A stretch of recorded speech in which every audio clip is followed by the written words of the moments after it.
breeding of egg layers.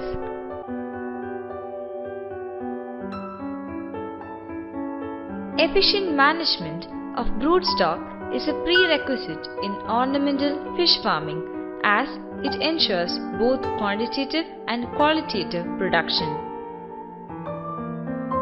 Selection of broodstock of ornamental fish is an arduous task as most of these fishes used in the trade are the result of selective breeding done at innumerable centers spread all over the world. This is especially true of the goldfish Cariaceus oraceus.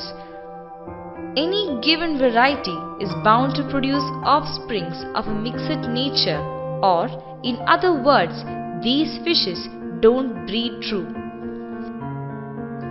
Therefore, keen observation of the traits passed on to succeeding generations and the selection based on desirable and heritable characters is of prime importance in choosing the broodstock. As inbreeding can lead to the production of individuals with undesirable traits, stock improvement by choosing the broodstock from other farms raised in different areas with different lineages is a managerial measure that has to be applied discerningly. Young adults with great vigor and vitality having large sizes are always desirable while selecting the broodstock. Therefore, it becomes necessary to choose sufficient numbers of males and females from among a large number of individuals in a brood. Selection has to be made with due credits to the shape of the body, its coloration, nature of fins, occurrence of desirable variations, etc. Water quality management is of the utmost importance in broodstock tanks.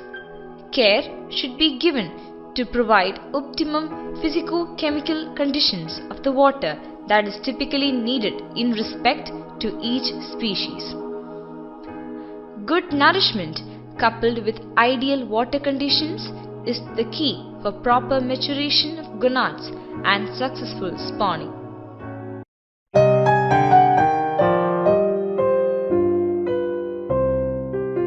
Goldfish still dominates the aquarium scenario and is essentially an egg-scatterer without exhibiting any parental care. They reach sexual maturity in 6 months.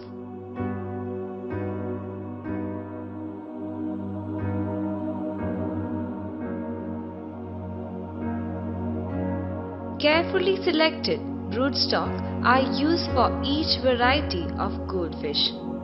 Each variety has its own unique characteristics. The breeders have to be selected on the basis of characteristics which are important for each variety. 7 to 9th month old male and female fishes are selected. Males and females are reared separately and conditioned for spawning. They are fed with earthworms and other live food like Daphnia.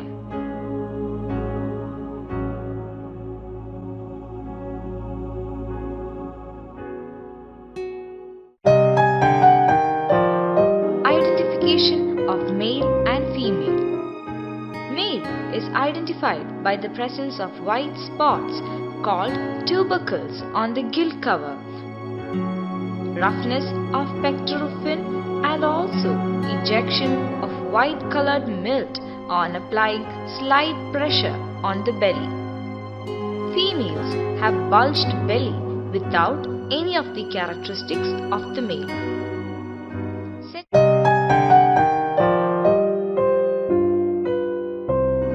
Setting of breeding tank. Healthy male and female in the ratio 2:1 form a breeding set. They are introduced into a spawning concrete tank.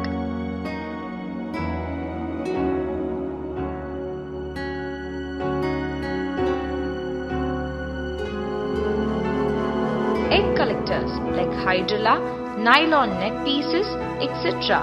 are placed in the breeding tanks for the eggs to adhere. Low temperature is ideal for ensuring the spawning of goldfish. Spawning takes early in the morning, and if the plants show adhesive eggs, the parents are then removed. Goldfish is a prolific breeder, producing 500 to 1000 eggs per spawning, and the breeding interval is 2 to 4 weeks. The eggs hatch out in 2 days. The larvae is raised on feeds like infusoria, egg yolk, brine shrimp larvae, and powdered artificial feed. Sexing is difficult. In nature, male and female pair up and swim close together to establish their territory. Each single pair mating is placed in a 20-liter breeding aquarium. The color pattern of each pair must be well matched, and both parents must have either short or long fins. They are fed profusely with mosquito larvae or the fry. A piece of slate with an area of 100 cm square is placed at an angle of 45 degrees against the wall of the aquarium for adhesion of the angelfish eggs. Although both parents guard and nurse the eggs, it is advisable to remove the parents into another tank as soon as the eggs are laid. The fish lay 400 to 600 eggs, and these eggs get adhered to the slate or to any other attachment. The eggs hatch out in 2 days, and it starts free swimming in another 5 days.